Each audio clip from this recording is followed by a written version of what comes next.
second. I've been doing this for a really long time. Like a year now. I honestly had no expectations of this being even slightly successful. So I suppose I have you, subscribers, and other people who I have gotten to know over the year, to thank for that. I'm serious, you guys are freaking awesome. You've helped me figure out what I want to do with these reviews, helped me improve, and I appreciate it. I appreciate the donations, subscriptions, and everything else that you YouTube people do. It's really cool. Yay, 1 year. Okay, back to the intro.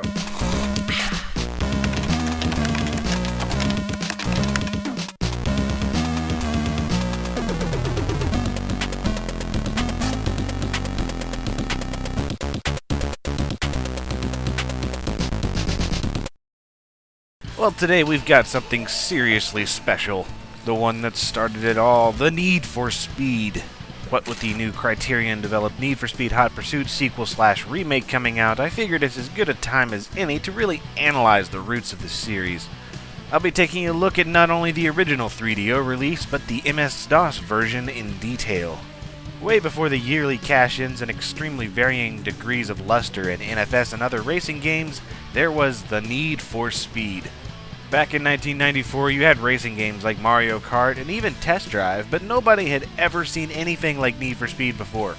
It had truly 3D, bitmapped polygonal graphics with high-quality video, audio, and realistic cars and tracks.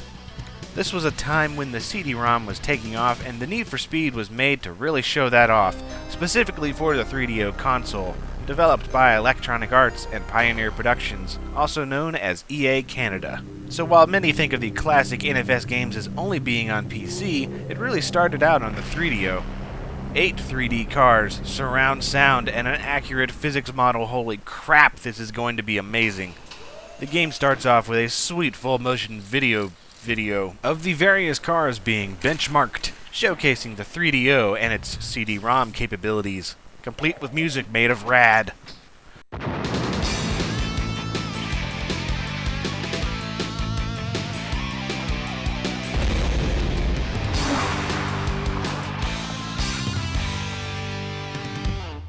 Then you're greeted with the menu, and, well, it's a bit confusing. There are 5 cutout images, each representing a menu function, one of which is entirely pointless to select. Okay, here's the deal. You can fly it solo, race against the clock, or we're gonna have some real fun, and you can take me on. What do you say? Wow. Yes, that, my friend, is the X-Man. No relation, your rival throughout the game. He is a steaming pile of bad acting with a horrible 90s haircut, weird accent, and overly obnoxious personality. You tired of warming the bench? Looking for something real to sink your teeth into? Well then why don't you pull your butt off the couch and prepare yourself for the outer regions of outrageous. The other menu functions are here for selecting tracks, cars, options, and starting the race. There are 3 tracks to choose from: Coastal, Alpine, and City. And each of them has 3 segments with different looks. There are 8 cars hand-picked for their awesomeness and technically accurate with information from the magazine Road and Track. They make kind of a big deal about it. It's on the box, it's in the game, it's in the manuals, it's everywhere. Road and Track had at least something to do with this, and it's the only Need for Speed that's like that. With their help, you get in-depth car showcases to give specs on the cars, complete with narration and even freaking music videos for each car. The front end will push.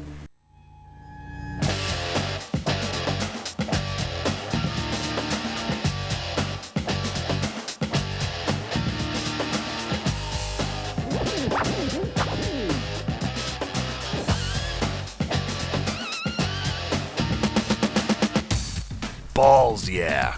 It's straight up car porn, complete with porno music and everything.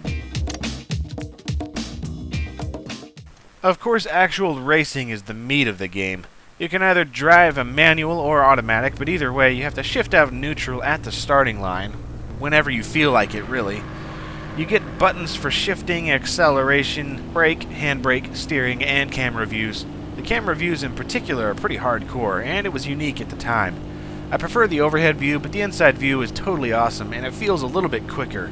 And if it's looking a bit familiar to you, take a look at Test Drive 3 on the PC. Yeah, it's pretty darn similar. That's because several key crew members also worked on the Test Drive games before coming to the Need for Speed project, guys like Don Matrick and Brad Gore. Everything from the car selection to the core ideas of the game are pretty closely related. You even have that annoying lives system for your car, so when you crash a few times, you're out of the race. Still, it's an improvement over Test Drive, especially the driving model. Test Drive always felt like you were driving a boat somewhat, but the Need for Speed really overhauled it for the better, I think. To quote the game's later tagline, cars behave how they should, so you can drive them like you shouldn't.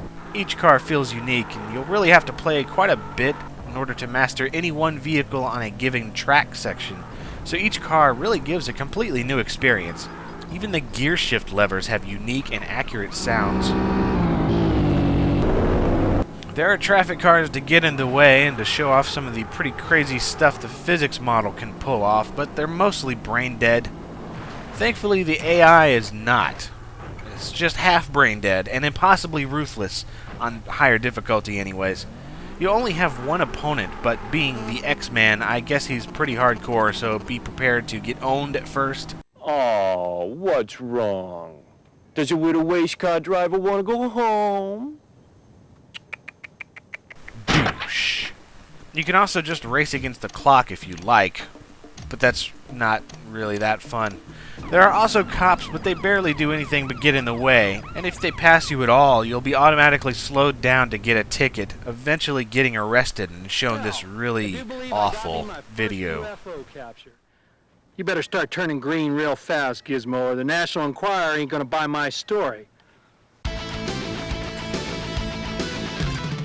And after the race, you get detailed stats and the ability to watch a replay or highlights of the race from different angles. I'd like to think this feature came from Stunts somewhat, which also came from the Test Drive team, so that wouldn't be surprising. And really, that's about it for the 3DO version of the Need for Speed. You race for the sake of racing, and it's totally cool, and you'll love it because it's amazing, and that's it. At least I guess that was the idea, because if you're looking for depth, it's not here. Just some good-looking graphics, a nice physics model, some innovative features, and the X-Man. Rad times, but just a little bit limited.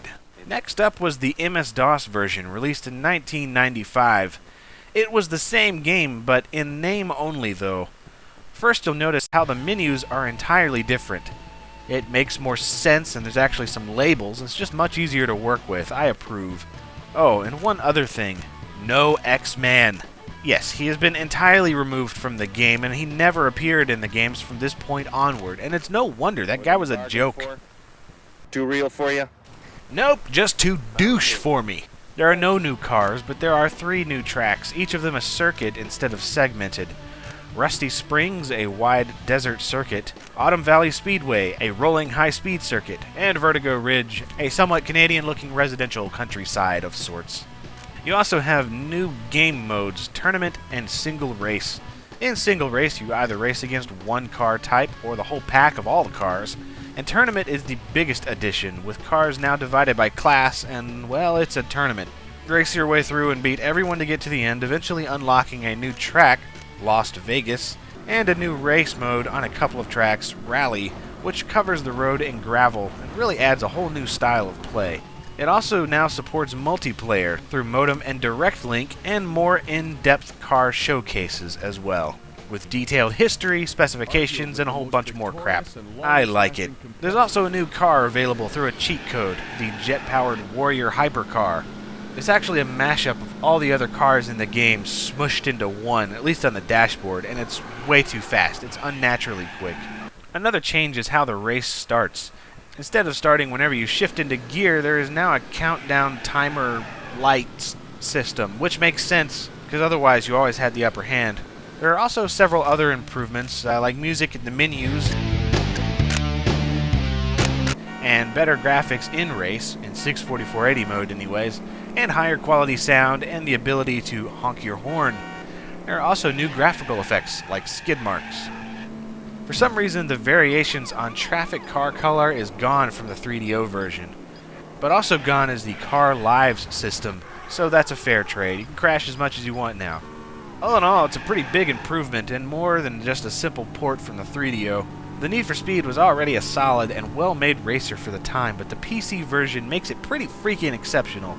Everything that made it stand out is still here, but you can tell the extra hardware and the further year of polish really helped the title and aided in it earning its legendary status. However, there could be some definite improvements, like something to do perhaps. And you'll notice there's still just music in the menus and videos, nothing during the race. But it wasn't long before all of that was about to change. Be sure and check back next time when the Need for Speed gets expanded, ported to other consoles, and travels the world.